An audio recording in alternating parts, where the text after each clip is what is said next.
Hi ಹಾಲ್ ನನ್ನ ಪುಟಾಣಿ ವ್ಲಾಗ್ಗೆ ಎಲ್ಲರಿಗೂ ಸ್ವಾಗತ. ಸೊ ನೆನ್ನೆನೇ ಬ್ಯಾಗ್ ಎಲ್ಲ ಪ್ಯಾಕಿಂಗ್ ಆಗಿತ್ತಲ್ಲ, ಇವತ್ತು ಊರಿಗೆ ಹೋಗ್ತಾ ಇದ್ದೀವಿ.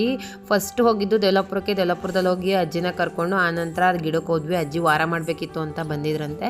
ಸೊ ಹಾಗಾಗಿ ಹೋದ್ಮೇಲೆ ಹಣ್ಣೆಲ್ಲ ತಂದಿದ್ವಲ್ಲ ಮತ್ತು ತಟ್ಟೆ ಸಾಮಾನೆಲ್ಲ ತಂದಿದ್ವಲ್ಲ, ಅದನ್ನೆಲ್ಲ ಮೇಕೆತ್ತಿಟ್ಟು ಆನಂತರ ನಾಮಗ್ಲಿಕ್ಕೆ ಹೋಗಬೇಕಿತ್ತು. ಅಲ್ಲೊಂದಷ್ಟು ಐಟಮ್ ತರಬೇಕಂತ ಕಾರಲ್ಲೇ ಹೋಗಿದ್ವಿ.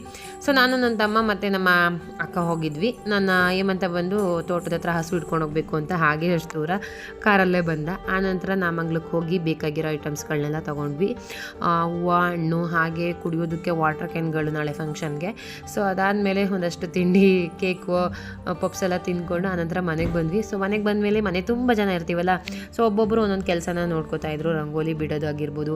ರಾತ್ರಿನೇ ತಟ್ಟೆ ಸಾಮಾನೆಲ್ಲ ಜೋಡಿಸಿಟ್ಟು ಚಿನ್ನಿ ಕೈಗೆ, ಅಕ್ಕನ ಕೈಗೆ, ಹಾಗೆ ಆಂಟಿ ಕೈಗೆ ಮೆಹಂದಿನ ಬಿಡಿಸಿದೆ. ಚಿನ್ನಿ ಕೈಗಂತೂ 2 ಕೈಗೂ ಫುಲ್ ಆಗಿತ್ತು. ಮೆಹಂದಿ ಎಲ್ಲ ಬಿಟ್ಟಾದಾಗ ಟೈಮ್ ನೋಡ್ತಾ ಇರ್ಬೋದು ಎಷ್ಟಾಗಿದೆ ಅಂತ. ಪುಟಾಣಿ ವ್ಲಾಗ್ ಒಂದು ಪುಟಾಣಿ ಲೈಕ್ ಕೊಡ್ತೀರಾ ಅಲ್ವಾ?